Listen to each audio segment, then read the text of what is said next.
This weekend, Finsbury Park will vibrate and shake to the heavy, heavy monster sound of Camden Town's original Nutty Boys, Madness. Having documented 80s Britain with a string of hits and memorable videos, the boys decided to go their separate ways in 1987.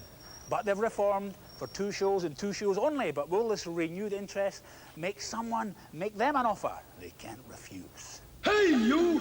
Don't watch that! Watch this! One step beyond!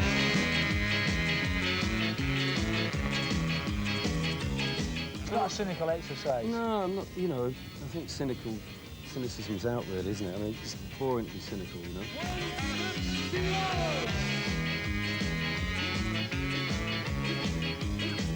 The first time I saw them was supporting the specials at the Nashville rooms. These kind of 6 guys came on and really sort of like took over. I mean, they had such confidence, such sort of like, you know, verve and vitality. I mean, they really looked as though they owned the place. We were quite into nostalgia even then. You know, we started out being nostalgic rather than creating something maybe that was contemporary, like, you know, or joining in on punk. So you went further back, you went back to, the look was a kind of late 60s, early 70s. It was it was a mixture of, you know, 60s, a mixture of Americana, you know. I mean, we were a gang before a group, really, you know, spraying the old Doc Martens, you know, wearing American bomber jackets but having crops.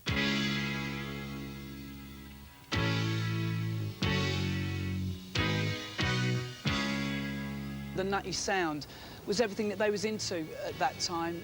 You know, a bit of punk, a bit of ska, and also Ian Dury as well. And when you kind of sort of think of similar bands like in the 60s, the Kinks and the Small Faces, in the 70s, Kilburn and the High Roads and the Sex Pistols, Madness for me in the late 70s, early 80s were the London band. I like driving in my car.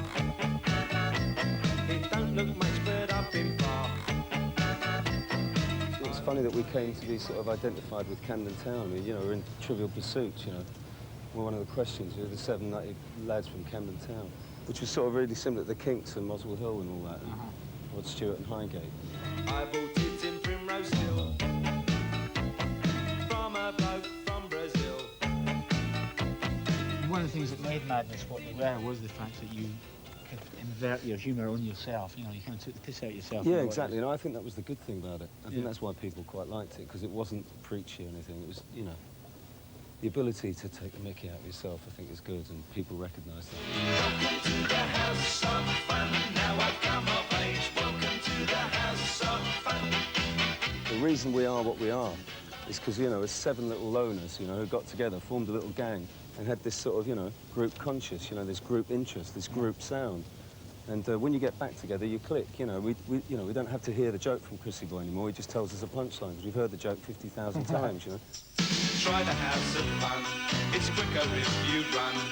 This is a chemist, not a jungle shop. I think with these gigs, it's definitely going to be a case of lots of new people checking them out for the first time as well. People who are probably about, you know, 4 or 5, you know, when Madness released their first record. I think the success of the compilation album and just the awareness factor, which has been so high over the past year. Oh, yeah, I think there's going to be a lot of sort of like 13, 14-year-olds seeing them for the first time. Oh, what fun we had. Why did it really turn out bad? All I learned at school was how to make my face look. I mean, the cynics out there will be saying that you guys are doing this because it's a financial job, you know, it's a way of lining the pockets. Yeah. It's a way of making money. I'm past all that working class guilt. Why can't I explain? Why do I feel this pain?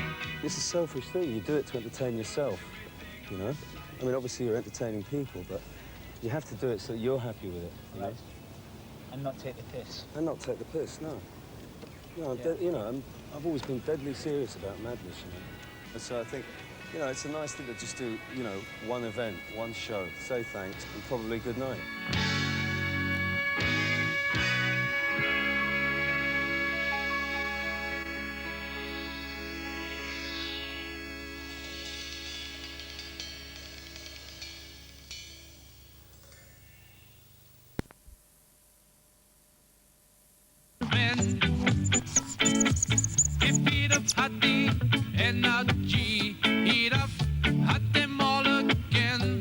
think that the skinhead image is a potent image of working class aggression and has entered as our popular culture in that sense. And I think these elements of aggression, also rebelliousness, shock, and so I